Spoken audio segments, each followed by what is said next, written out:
I couldn't sit in the house and write anymore. Aloha, Dad.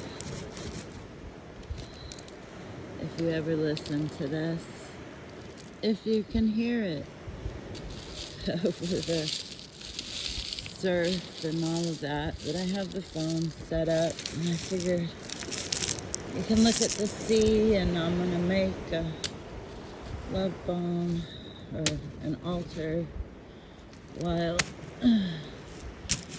I contemplate futility and how futile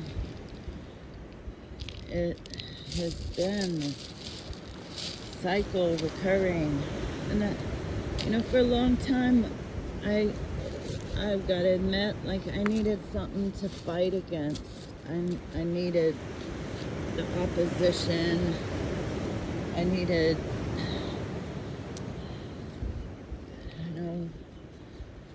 for you not to be there. Not to be there. First, to be in active opposition, then not to be there. But those are the only two roles you've played. Active opposition, disappointment, critique, criticism. And now that is the exact opposite of what I need in my life. And I'm cutting out anybody and everybody that I'm having those kinds of relationships with, because, like, the relationship with you has repeated itself and mirrored itself in so many other relationships in my life. And me thinking it was somehow my job to fix disappointment, think that I was a disappointment. So then I've got to earn whatever goodness or compliments, or I've got to work extra hard. Like, and all of this perfectionism. The perfectionism led me to do what Jesus said it took to be perfect. And the truth is, you haven't had a new wineskin in a very long time. And I have new wineskin. And I continually shed and get new wineskin. This is part of it, because... And finally, like, theologically, I feel like I'm being released of holding this or having any kind of responsibility here to forgive you, forgive our family, all of the things that happened, all of that, without some demonstration of the fruits of repentance and of desire, like, to make things right and to restore me into this family.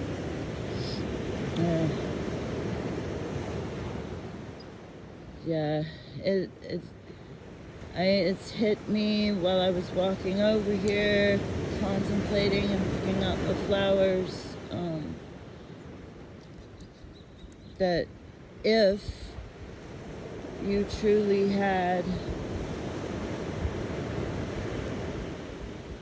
a God-inspired, given spirit of repentance, you would come to me and you would know, because God would have put it on your heart to know what you needed to do.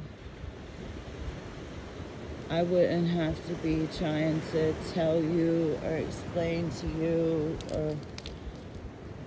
and there, I guess, I kind of took on that it was my responsibility to come back and share with you what I'd learned gleaned, remembered, been led to see. And I'm being released of that, or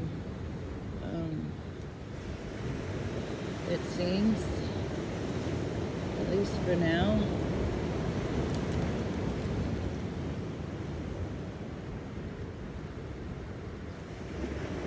You see that boat out there? Gosh, I've wanted to be on a boat with you.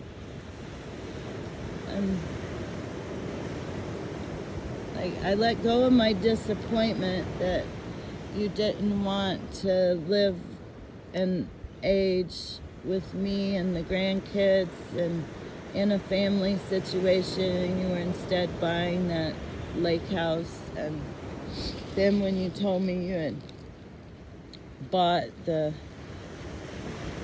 boat with Jared, I thought, oh, maybe I let my disappointment go and went, oh, well, maybe I'll get to be on the boat with him.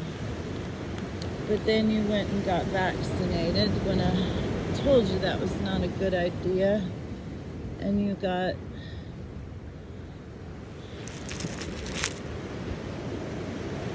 the vertigo so bad you don't get on boats anymore. Like you couldn't get on a boat, so that was an impossibility. But Jared got the boat. Now you live on a lake house, and you tell me about fishing with your wife's daughter.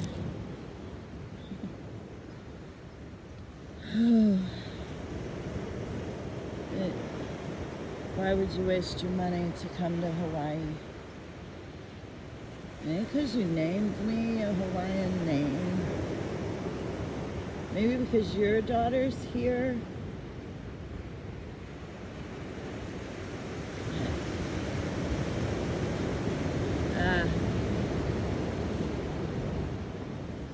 It's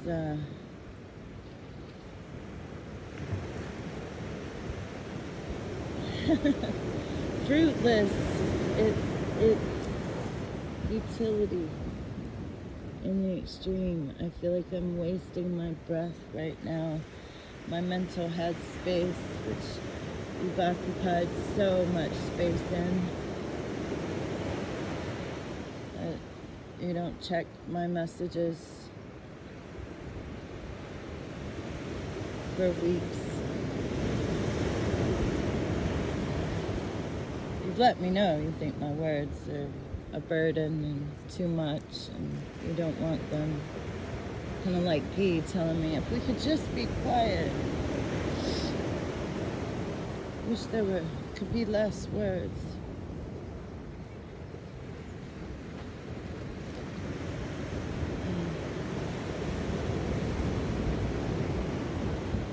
Always gotten in trouble for talking too much.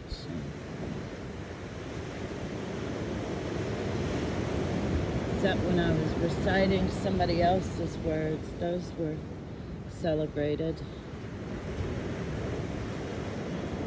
I could remember so many lines of the poem. But how come I can't just forget this and get over it? Because I have such a good memory.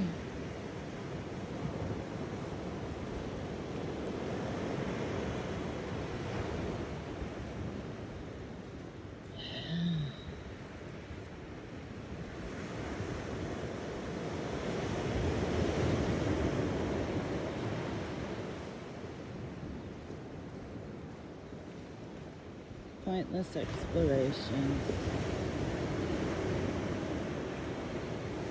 Like I said, God showed me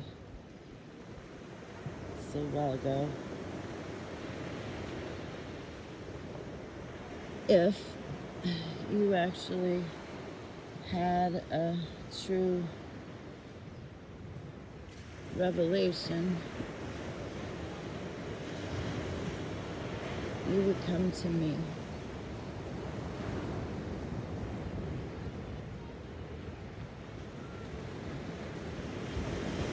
Like me, perhaps you'd sell all you had and give to poor, which, lucky for you, your daughter is poor.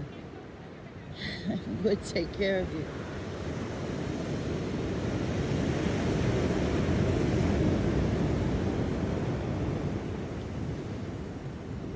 Alas.